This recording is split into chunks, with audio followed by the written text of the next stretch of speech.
So to introduce this topic, I wanted to go over my own experience really briefly. I started JCI doing M&V in 1995, I believe it was, late 95. And I was the first M&V guy there. I didn't know anything. I didn't know anything. I was straight out of college. I was a smart kid. I was a smart kid. That's all I was. And they said, yeah, smart kid, you can do the job. So I had, they gave me this job. It was an option D job. Total crazy college campus had to do option D on all these buildings. It was really a joke. But anyway, I had what they said, there's a guy in LA, he knows M&V, he's been doing it for years, he can be your mentor, but he was more like an anti-mentor because everything he did was absolutely wrong, and really hokey. And it's because of people like him that they came up with the NEMVP, which came around a few years later.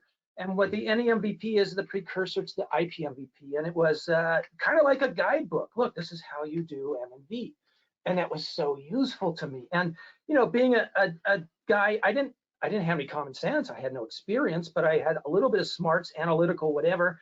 And having this book was really useful. But the book that I really, really wanted was the book that Lia is going to be talking about. That's the book.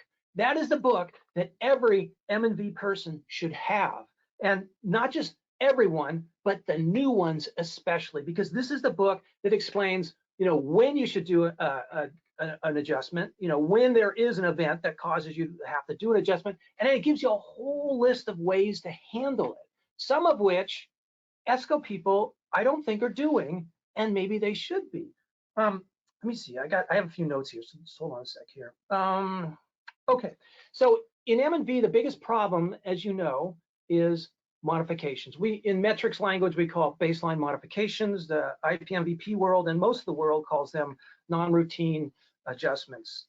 That's the biggest problem, or non-routine events. You know, people go and do things, it gets in the way of our savings numbers when we're doing option C, and then what do? It screws everything up. One quick example, when I was at Johnson, I did a non-routine adjustment calculation in a spreadsheet. I came up with a number. I thought it was good. It was the best I could do. And then I thought, well, what if I just run it in trace? So I ran it in trace too, because I had a model. So I made the change in trace, and I had a different number. Well, that is a big, big mistake. Now I have two numbers. Which one do I choose? Do I choose something in the middle? I can't do that. If there's a third-party guy, you know, looking over my shoulder, they're going to kick my ass. So I couldn't do that. So if I pick one, I'm thinking, well, I'm probably cheating the customer. If I pick the other, I'm cheating the ESCO. I don't want to cheat anyone. I just want to do the right job. Yeah, that's why it's nice to have a guide, because you can point to it. Look, it's right here. This is what I did. It's right here. That's really useful. One other thing is my experience, and I could be wrong, is ASHRAE has a guideline on M&V called ASHRAE 14, which is one person, I won't mention his name, but he said, you know, it's more like a physics project in that, and it's so true. I really always was intimidated by that book, because they treated the problem like it was a scientific problem, and that all the points are always perfect.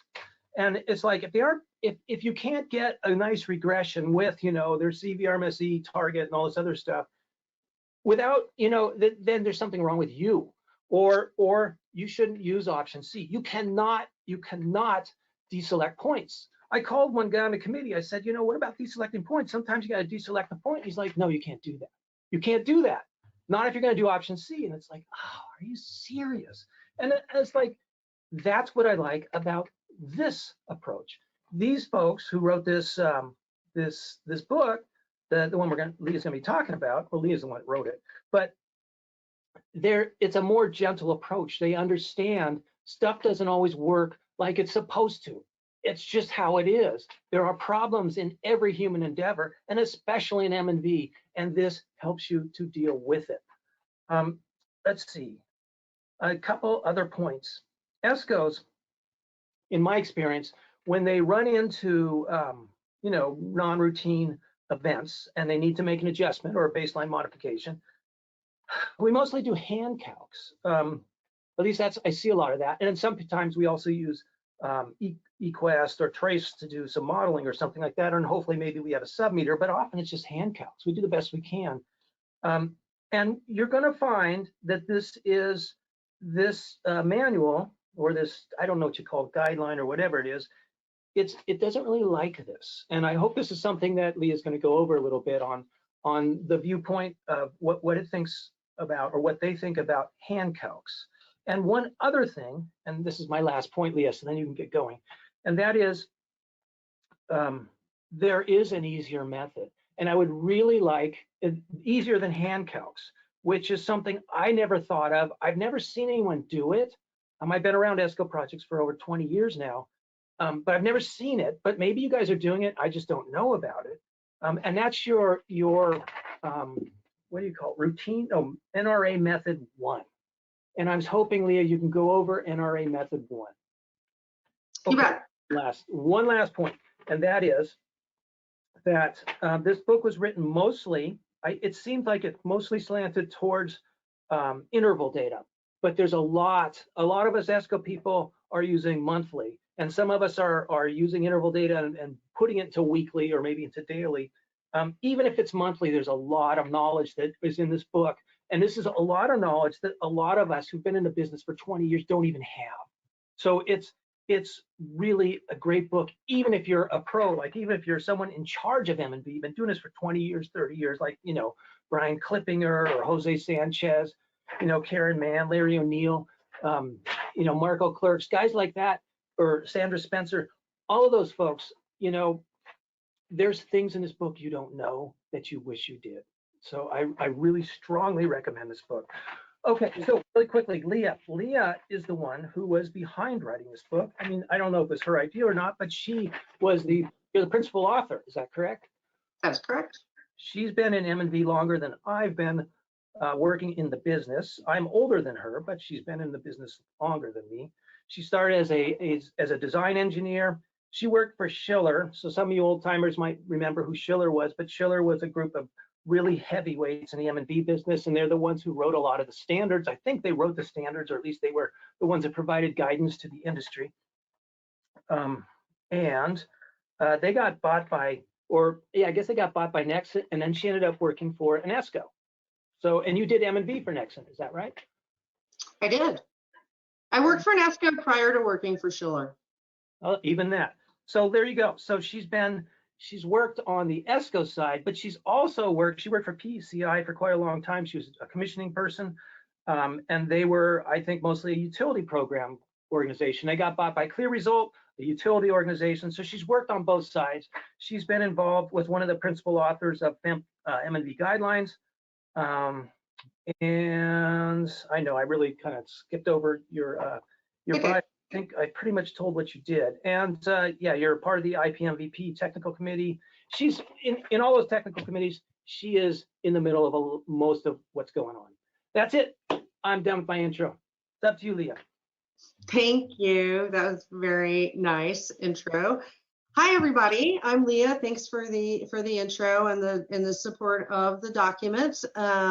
It definitely, you know, it's been a long time in M&V, and the non-routine adjustment piece has been the Achilles heel of so many M&V plans and projects and many guidelines that I've worked on writing. And so I'm really pleased about this guideline. It's certainly, these approaches are from the best of those in the industry.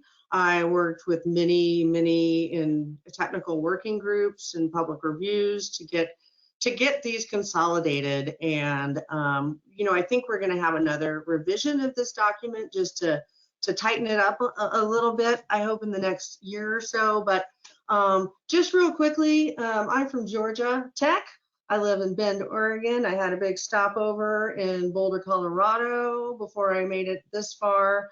And I did write FEMP 3.0. If you guys are in the ESCO business for a long time, it's now FEMP 4.0 if you work in the federal sector. So a lot of working groups went into developing that. So these are really hopefully best practices that are represented in this book. And not just my thinking, but I took everybody's thinking and tried to synthesize it and boil it down to its fundamental elements. I certainly learned a lot in developing this guide, so I appreciate that that perhaps there's some nuggets in there for you too. So my agenda today is going to be a little bit rushed. I can tell you I will be talking fast and we'll have to skip slides. But I wanted to talk briefly about the status quo, what kind of questions that we were trying to answer explicitly with this guide, how we're actually applying non-routine adjustments, and go through some examples and kind of demonstrate, we got the mother of all non-routine events came right after the publication of this document. It took like 2 years to write the document, and then we had COVID. So just in case we were wondering if we were going to use the document, a lot of people have been using the document and have had some good success with it. So that's a real great thing. So this is all about the IPMVP. IPMVP has its required content, right, for your M&V plan. You've got your routine adjustments, which are usually well defined. Your as found static factors, everything else on the site that's not your EEM, has that been properly recorded or not? I think that's a mix across the industry. And then, in our M&V planning, historically, we have given it a wink and a nod, right? And we shall thereby, define, we'll figure it out, is basically what we say. And so we have spent some time figuring it out. So it's pretty cool. In the reporting, we're not getting a lot of reporting in our projects necessarily from our site participants to help us around this static factor tracking.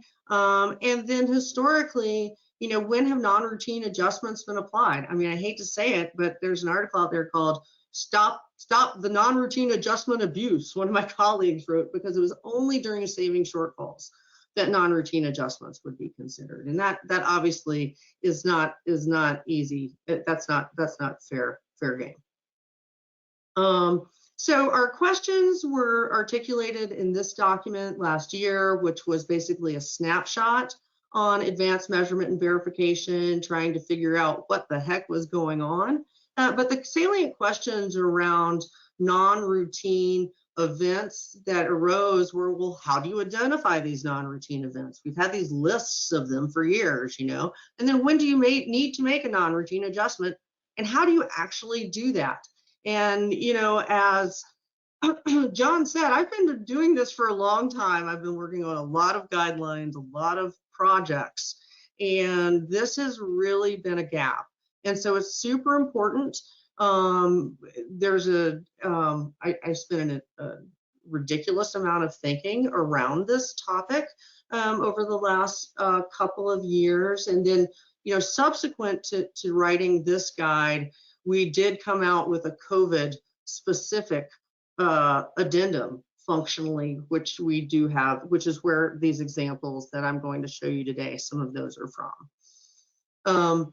So as John alluded to, this guide really does focus on option C. It does have a chapter that covers options A, B, and D as well. So because non-routine adjustments can apply to any project, when things change. So this is really about the data, though, and leveraging the fact that we're already typically doing regression analysis to figure out, what are we really doing here? Okay, this is a big piece of our equation, and we've just pretty much been, skipping over it. So that's not okay, and especially when you're given the landscape that we're in now with the changes in energy use patterns and instabilities and unsure about the future, that these tools really can help you ascertain if your project is stable and if your savings are legit and you don't need to worry, or do you need to worry? Because I know there's a lot of questions about has my project been impacted, and how do I figure that out? And so this can help. There's a lot of pieces that comes into developing and planning for non-routine events and adjustments. And, you know, it starts at the very beginning of your project. And when you're documenting those baseline conditions and developing that baseline energy model. And we really tried to highlight how this is such a fundamental step in the longevity and success of the project, that you have to plan for these NREs, non-routine events. You know they're going to happen. You know, if you have a long-term project, there's a reasonable chance, right, that something weird is going to happen along the way. And so the pieces, there's a lot of pieces to it. We're not going to talk about all of those today. The guide covers all of these pieces. We are going to talk about a few of them. You know, I'm really going to talk about making non-routine adjustments, how you do those calculations, but also focusing on monitoring for changes in verifying that it's legit to make a non-routine adjustment in the first place. And that really goes back to your static factors. And I know it's a bad, stupid name to call something static factors, but they're not expected to change. They're not independent variables, and they're unrelated to your measures. And so figuring out in advance what those are that are likely to change, that could impact the EEMs that you actually have at your project, and get those documented and put some impetus on your partner at the site to keep you appraised of changes. Is really an important and fundamental piece of using option C. Option C is intended for projects that are stable operations. And so really ensuring that going into an option C project is very important, but documenting those baseline conditions so that you can validate this is a change. This is not my ECMs not performing. You know, I can go in here and show that your, you know, whatever it is has changed because I have enough information. And so knowing that is the only way that you can legitimately make a non-routine adjustment. If you cannot go in and point to what changed that is not related to your ECM and the measures, you don't have any basis for making a non-routine adjustment. So that's just one of those super fundamental things, back to basics. Everybody thought when they were doing option C, they never had to go to the site again. That's, you know, not so much. So verifying the non-routine event, verifying that something has changed is really fundamental. A lot of times we'll see it in the data as engineers, depending on what kind of data that you're getting. But that site reporting and validation of what actually changed is still just critical and fundamental to making any kind of adjustment to your savings and to your savings methodology. Okay, now we can talk about adjustments. So, the book covers non-routine event detection methodologies, and then it covers non-routine adjustment methods. So I'm going to jump right to the non-routine adjustment methods because that's really what we want to talk about today. And I think everybody here, if you are primarily working in energy efficiency and ESCOs, hopefully everything, you know, all the options, all the basics you are well vetted in those. So the very first, we have 10 methods. So this is the big chart that provides your guidance. Basically, if you're going to select a method, we have 10 methods, and then if those don't work for you, we have 3 other things you might consider doing, which would be functionally changing your M&V approach to try and work your way into determining savings accurately. So we'll go through each one of these. I have examples of several of them, but one of the things to note in this big picture chart is that we have the first thing to consider is the period of your project. So we have different methods are applicable depending on when you have a problem or when that non-routine event occurs. So if it's in the baseline period, you have less options, you'll see, than if it occurs in the reporting period. This is really based on IPMVP's fundamentals, which includes that, you know, your baseline data is based on real data. And so we really try not to make an adjustment to the baseline data unless unless there is basically a dysfunction in equipment. So if all of your lights are not on, for example, you may need to adjust for that non-operational condition, but that would be handled. So that's a little bit of a separate case. So we're really would like to see, we have 3 preferred methods for when you're in the baseline period. And we'll go over those: omit data, use sub-metered data, or come up with some additional variables and redefine your baseline model. Otherwise, we're sending you to do a calibrated simulation, because in the baseline, we really want you to use real energy data. Whereas in the reporting period, you can use all of these methodologies are appropriate for the reporting period. And then the other consideration is whether or not it's temporary event or a permanent event. Is it just something that happened, you know, for a couple of months or a couple of weeks, or is it something that is ongoing and permanent? And then the final consideration given is, what is your basis of adjustment? So if you're calculating avoided energies consumption, you have a lot more flexibility. Some of the methods are not super appropriate for normalized. So the avoided that's the metrics, using metrics or our option C software. That's the avoided energy. That's what we do. The normalized is if you did a regression of pre and post and apply TMY data to both. That's what the normalized energy savings is. Hey, Leah, can you start with 10 first? Because I think it's the most common one, and then go whatever order you want. Is that okay? I can. I think I don't know that I really have a good slide on 10, but let's talk about 10. We'll just talk about 10. Here it is. So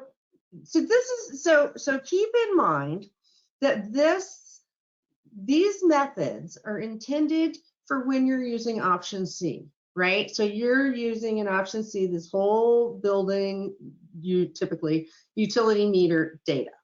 And so our general order of preference is to use the data, okay? So we want you using real data wherever possible. And that is why you will find, you know, the use of a calibrated simulation or an engineering calculation functionally at the bottom of the list.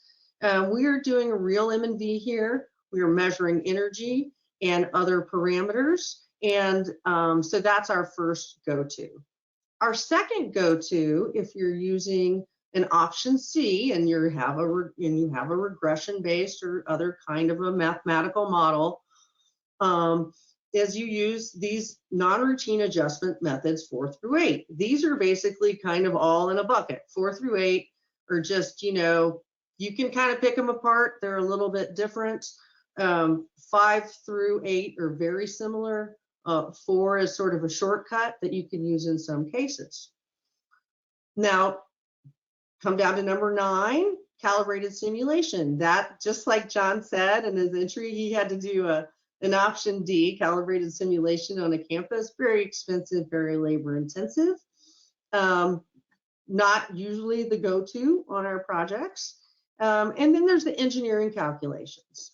In engineering calculations, I'm an engineer's engineer, and I can talk engineering calculations with you all day long. I have a guideline on that, you know, really. So we really strongly advise that these engineering calculations are only used if necessary. If you have a substantial event, if there is something that happens, you are going to see it in your whole building data. And it's really best to use energy data with energy data. So, so we want to see, because we're doing an option C and we're looking at this whole building energy, right? This has a lot of diversity in it at the very highest level. So taking an engineering calculation, which is, we're talking top down versus bottom up, and using a bottom up with the top down, it's kind of apples and oranges functionally. And so we just want to avoid that in general. If you're using an M&V method, A, B, C, or D, and something happens, you want to address the non-routine adjustments in the same manner that you've addressed the rest of the project. It should be consistent, and that just keeps things on an even keel. You wouldn't, for example, if you had a lighting project and your lighting project used a certain methodology of measuring hours and using, and measuring your KW from your lighting loads and doing this, you wouldn't decide to go and use a completely different methodology to quantify the addition of those lights. For example, if that was your non-routine event, you would want to use the same methodology so that those results are on par with one another. And so that's just our general advice and best practice observations about that. That said, using engineering calculations can make a whole lot of sense if it's a small change. A lot of utility programs really require that. And I think it's just important, if you are using engineering calculations alongside an option C or a different option B approach, that you really take a very conservative approach towards making those estimates. Thank you. Okay. We don't hate engineering calculations. We just like you to use energy data. If you're using energy data, use energy data. And if you have, regression, these regression models are a real tool. And that's what we're trying to say is you've already done the work. You've gotten the data. You have these models. And this is a very apples to apples way to go. The other three things are approaches, these alternate approaches are included here. And I see that my colleague Todd from BPA, I have to just give him a shout out, him and his team, for helping so much in developing, especially the chaining section. We hear about backcasting, it's mentioned briefly in IPMVP. You hear about chaining and you scratch your head and you're not sure what it is. We really peeled back the onion on these two, and I would encourage you guys to take a look at those. I do have quick examples if we have enough time today. We can look at them here. Okay, so here's the big picture again. And so I want to just run through the 10 methods. And I don't have a clock. Okay, we're doing pretty good. So the first method is the really super obvious thing to do, which is don't use the data from that period. If you have a messed up operational period that does not represent typical operations for your facility, omit the data.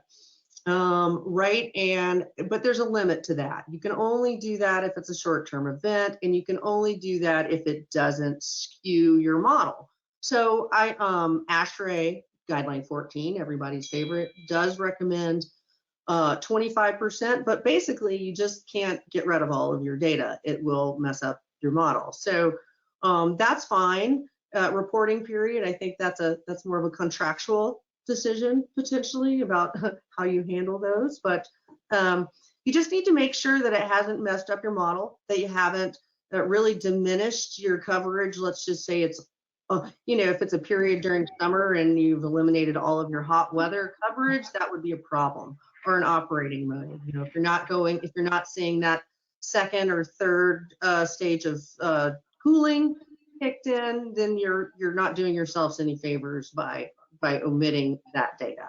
So that method has limits. Well, before you move on, can we go back to that? So I found this absolutely fascinating, actually. So if you're doing, let's say you're doing monthly data and you have a bill that is really high or really low, but it just doesn't fit the trend, what you're suggesting and what the manual seems to suggest is just drop the bill and then take an app, perhaps find some reasonable method to estimate what that bill should be. Like take the month before, take the month after, average the two, and throw that in there. Is that, now we only have 12 points, in each performance year here. What do you think about that?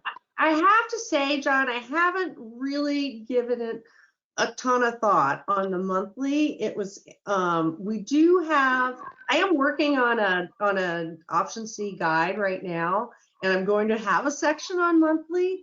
So I'm really interested in your input on that, frankly. I don't have a lot of feedback for you, except for I think that, one data point out of 12 is I don't know, that percentage is not exceeding, but it's also, it's a gut check too, right? So I think agreeing upon any kind of changes that you make and just making sure everybody is on board with them is really probably the most important thing. So then perhaps a way to do this is just to say something like in your contract, if we have an outlier that's, outside of, let's say, 15% or 20% or 25% of what the other bills are, then we're going to drop it. That's our rule, and we're going to just take the average of before and after, or something like that. But you can put these rules in the performance contract, and then you just follow them.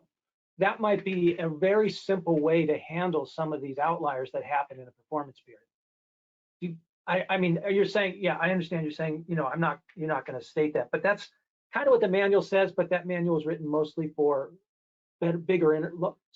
smaller intervals than monthly. I understand that. It is. We see a lot of work in weekly, and daily is the most common and the most accurate, probably, depending on your facility type. Industrials really like weekly, and they'll drop their weekends altogether. So I think that's an interesting question, and we'll circle back on it for that next IPMVP guide about what we should say explicitly for monthly applications.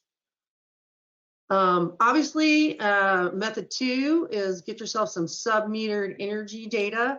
Obviously, you have to know exactly what has changed. You need to hopefully have that sub-metering in place ahead of time.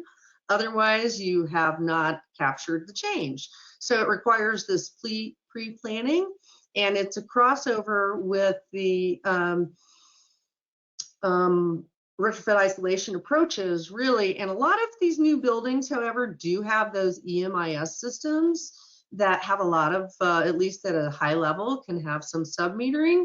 So incorporating that data into your option C is always just super handy. If you have it, it can really help you pinpoint if something has changed. But you do have to kind of have it ahead of time.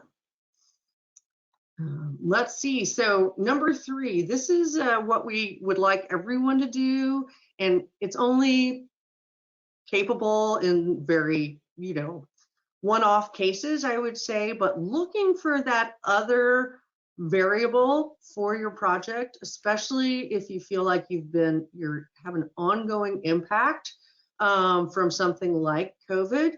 This is the very most robust way to go.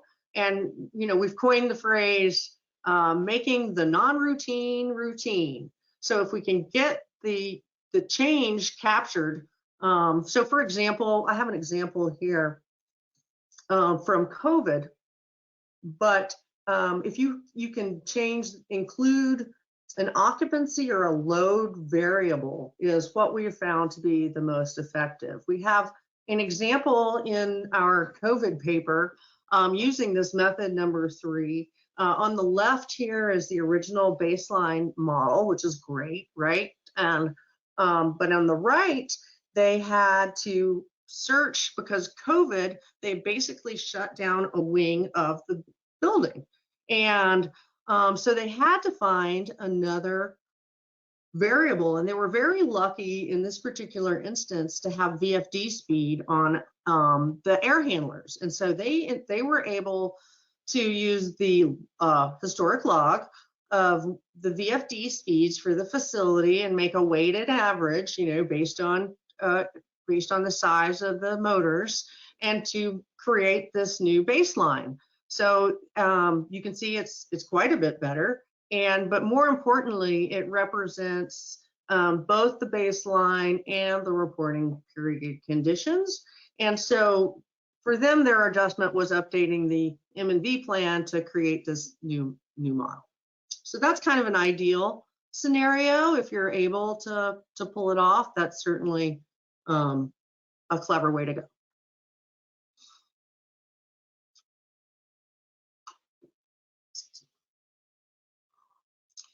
So number 4, this is the little easy peasy shortcut way. If you can use it, this is a good method. So model residuals, that's like something, if you read the book, you will really be a pro on model residuals, which basically is just the difference between the predicted and the actual. So in your baseline period, that's your variation between your predicted and your measured, and it really will show you, right, the NREs. And so for reporting periods, if you're doing that, if you have an ongoing reporting period, you can make a reporting period model and look at those residuals. And so how close is your predicted continuing? Have you had a change? So it's a very accurate way to go. It's incredibly informative. And so this is outlined in the COVID paper that's the adjacent to this. But it's basically what we've done is we have used the baseline. So I have a project.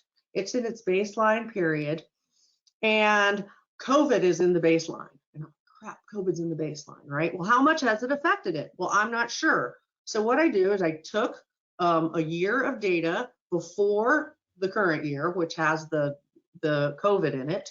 And so I modeled that. And so that's my baseline model, is the year before the year that, I wanted to use for my baseline.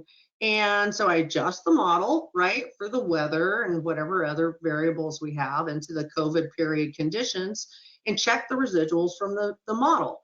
So the residuals are shown down here on this bottom graph. So, right, we have the blue is the actual consumption, and then the gray is what we predicted that it would be. Now this is during the COVID period, and it's comparing it to the year prior. So you expect generally in a when you have these kinds of models, these residuals stay centered around 0. So that's how they work. That's how a regression model works, is it stays around 0. But you can see that these residuals, are trending. So this is a trend. This is a 2-week trend of residuals, because they are very, very variable, but it does have a very strong trend. And if you just do a cumulative sum of these over time, you go from 0 here on my right hand axis, and you can see that over the course of the year, before I've done a project, I've saved approximately 125,000 kilowatt hours. So that's a problem. So I'm like, that's a problem. I have COVID in my baseline. But the other thing that this analysis shows me, which is even more interesting to me, is that when you get a flat, so as soon as your Q sum flattens, it really means you're in a steady state, right? So things have stabilized, and that in and of itself is extremely good information, right? If you're trying to pick a baseline period. So if it's a near constant value, it's stable. And then if it's near 0, it's gone back to your baseline conditions, because your baseline model assumes a residual of 0 on average. So very, very informative tools for analyzing even just, can I use this period of time for my baseline? Because if you get this kind of volatility cooked into your baseline, very difficult, all kinds of problems there, right, in terms of what you're really measuring. That's kind of a complicated example, but hopefully it's It's very useful. So number 5, this is really our main method. And so this, I hope everybody can get their head around this, because if you do, it's just the way that we are in general using these regression models suggesting that you make the non-routine adjustments is functionally it's really reflected by number 5, which is the most basic, and that's create a non-routine event adjustment model. So what you're doing in a non-routine event adjustment model, let's see, is you are eliminating the time frame that includes the weirdness, right? The event, and making yourself okay, this is normal, drop the odd part. And so for example, here's a project.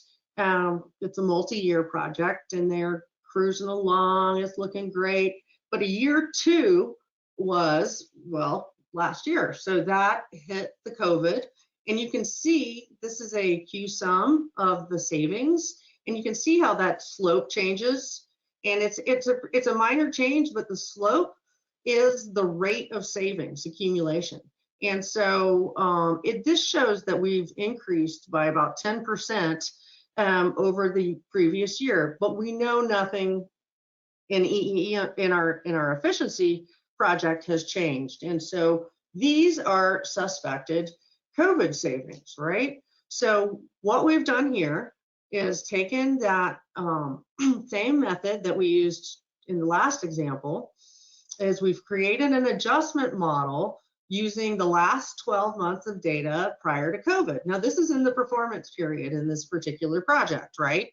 Year 2 of a multi-year project. So we use the same type of model as the baseline, basically whatever we've got, and we just use new data in it to create a new model with new coefficients. And then we look at the sum of the residuals during that period, which in this case was just 3 months. It was because they were trying to close out for the reporting period in June. And so it was 115,000 kilowatt hours total, that it decreased based on the forecasted stable operations prior to that. And so that can be applied as a time series, right? That data it's date stamped, so you go back and you can apply it as a time series, but ultimately it brought the savings down to 975, and in line with much more with what we had anticipated. So I think the really important thing to notice here is we are just doing avoided savings. This is the primary chart that you see in the IPMVP, where we talk about having a metered baseline or pre-COVID energy. And then you have your adjusted baseline energy, or what would have happened without COVID. So it's really exactly the same way, same approach we go about determining savings, is determining these non-routine adjustments. In this particular case, these COVID impacts are very stark and have required attention. So we have these nice examples. So the savings, right? Those are your COVID savings. Those are impacts that were unrelated to your project. There's a little other methods in here, not 5. So we have mini models. And these, Bill Coran, big shout out to Bill Coran if you guys know him. He is our industry mentor in this area. He's just retired. So, but he's really thought through all of these, and he worked with me to develop this. So mini models might be needed, for example, if it was temporary and if you had normalized savings. That way you would have to adjust, because you have to adjust everything to that normalized conditions. So that's a little bit of a different strategy. A pre-post modeling strategy, it's number 7 on the list of 10 because it's hard. Some people prefer it. There's some firms that, you use indicator variables in one big equation to capture all of the data functionally, and it can be a useful approach for non-routine events and savings projects as well. And then there's this number. Wait, 1 sec, one interjection. So 7, I'm going to restate what you said about 7. 7 is, I'm using metrics language here. That's regression modifiers, basically. So you're finding out, so you have your regression coefficients. How do those change? Well, the cooling degree day coefficient is now 10% steeper, and so you would apply that. That's what this one was. That was 7, right? Yeah. Yeah. So that's what 7 is. It's using regression modifiers. Yeah. These are all using, so 5, 6, 4, 5, 6, 7, and 8 are all using regression modeling, and just little differences in what you're modeling and how you're adjusting it. And the pre-post is a little bit unique, but like you said, it includes those indicators. So I want to interject one other thing that I thought was interesting, and this maybe seems to contradict what I thought I read in ASHRAE 14. And that was, I thought what I read years ago, a couple decades ago, or a decade ago, was that you can't look at, here's my actual data, here is, wait, this is what I expected. No, how do I do this? We have a change in usage pattern. We noticed it. All of a sudden, there's just a lot less usage. Maybe they did a lighting retrofit in a parking lot or something like that. And so you're not supposed to just use the difference in bills and then just say, well, that's the difference. The parking lot lights is what it was minus what it is. But it looks like some of the methods like 5 and 6 actually do use the difference in actual usage and say that is the adjustment, is the difference in usage. And that does not contradict. Yeah, it's different from ASHRAE 14. Is that correct? I don't think so. I don't know about that. I'd have to look too, but I don't believe there's anything inconsistent. I think the difference here is in what you just described is going back to my little tree stump I stood on earlier about validating the changes and having absolute documentation, and that it makes sense. It has to make sense. A lot of times, and I think everybody can understand this who's worked in buildings for very long, is that a lot of times there'll be a change. Yeah, there was a main change, but there were like 5 other changes the dudes forgot to mention because they did a whole bunch of stuff that month. And so that's kind of when you have to go back and really do some validation on site level to make sure that you are, your EEMs weren't affected and that you're not capturing some other changes. So that's a very kind of, you can't just gloss over that one, John. Do you know what I mean? Well, I just don't think you can just go and say, well, look, I'm not saving as much as I was. Everything was fine. Now everything isn't fine. We'll just take the difference of what the usage was and what it is now, and we're just going to call that a modification, a baseline or adjustment. Yeah. No. So, check. Okay, cool. Let's see. I've got a couple more here. I'm going to run out of time, John. So. We know, but this is worth it. Just keep going. It's worth it. Okay, I'll just keep going. You tell me if somebody has comments or questions to let them pipe in, okay? This one you specifically asked about. I appreciated your email last night. I added this in because this is a methodology that's included. It's not necessarily that common, but if you have a client or a customer site that is trending, and they are just, they're on the down, they're saving energy for whatever reason, they're trending to this is a statistically significant trend, right? Using your 80-20 or 90-10 or whatever confidence and precision you decided you wanted in your project. This just shows there's a significant trend. And in general, this methodology, really actually having a significant trend can occur, but oftentimes what this will show is some kind of anomaly either in operations or anomaly in your model. So maybe, or in your modeling period. And so this is more of a sort of a red flag and go back and look as a starting point, but this does happen, right? Where you just have reduction creep. And so this is a methodology that allows for you to account for a trend in the baseline period that you agree upon with your customer is going to continue into the reporting period. Does that answer your question on that, John? Not really, but that's okay. I think we should keep going. Okay.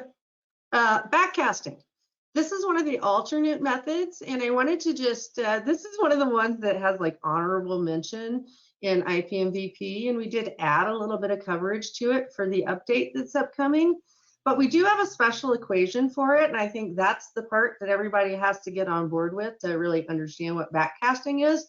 It's just a way to do avoided energy consumption. If your baseline period model is lousy, like let's just say you don't have good data, or for whatever reason, it's the operations are very sporadic or untenable, unmodelable, as it would be, that you can make a model of your reporting period, adjust that, right, your to your baseline period conditions, so you have adjusted reporting period energy compared to your actual metered baseline energy, and then that is your savings. So that's just a method. That's just one of those alternate methodologies that was. I have a question on that one too, because doesn't that just guarantee that you're going to meet your savings guarantee every time? Let's just say that you thought you're going to save 100,000 kilowatt hours per month. So the prior data was terrible because they just ran things haphazardly. We put in a control system. We now make a regression model post retrofit. It's a nice fit. We backcast, which in other words, we just say, okay, we're going to apply our regression coefficients to pre-retrofit conditions, plus we're going to subtract my 100,000 that I knew we were going to save every month, and that's now my baseline. No. There's no. You have it, that 100,000 that you thought you were going to save is not in this equation. We have measured baseline period energy, so you still have to have your baseline period energy. It just might have a lousy model, right? Okay. So you say your R squared crappy and your CV is bad. So, but this is a sweet model, right? Because you've got it under control, behaves like you think it's going to be, and then you can say, well, it would have been like this, and then your savings is the difference there. So it's straight up IPMVP adherent. Is there an example of that in the book showing how to go about that? There's not there's a section on it. I don't believe there is an example. There isn't. The post retrofit period already has your control retrofit in it. So if you do a regression on that, it's like that has nothing to do with pre retrofit. And that's what I don't understand is how can you use that post to represent pre? Well, the idea there is that if you're representing the post. So if you had done it the other way, right, our traditional way, this dotted line, it would be the adjusted baseline would be over here, right? So right. Conceptually, it's really exactly the same, I think. It's just that this model, by the mathematics of it, were not valid. So if your mathematics aren't valid, but you project it, it's not a good projection. There could be more to that. I haven't had to use it. We need to move on, I understand. Very good. There is, again, this is the end. This is the example of chaining. And chaining is, it includes backcasting and forecasting. And it's explained very well in the document. And I give a lot of credit to some of our BPA's partners for helping me really work through this and explain it in a very clear way in the document. I'm not going to try to do it again. If we had enough time, I could, but I would suggest that you read it. And I think it'll help you with the backcasting part too. It's a little bit of an advanced maneuver. This is if things really have gotten sideways, you're having to do some math. But these examples that I have shown you today are out of this white paper. And so I would encourage you to pick up, this was written subsequently now that we had some additional considerations, with your baseline being messed up potentially, or a not return to normal condition being a potential. We have these additional risk considerations that are presented in this paper. that help you to navigate using those non-routine adjustment methods, given some of these additional complexities. Hey, Leah, I think our time is Yes, it's up. over. You did really good, and I really appreciate you coming on and showing us this book because it is great. We have all these questions, and we're not going to be able to answer them. And I was wondering, is it possible that you could answer them in email later? We'll send them to you. Can you send them? Like, would that be okay? I guess you have to, yes, because you can't be a jerk. I certainly can try. I certainly can try. Be sure and include people's email address in case they just want to, and folks should be, feel free to reach out if you'd like. I know I have friends on the call, and I know they wouldn't hesitate, but others, you should not hesitate either.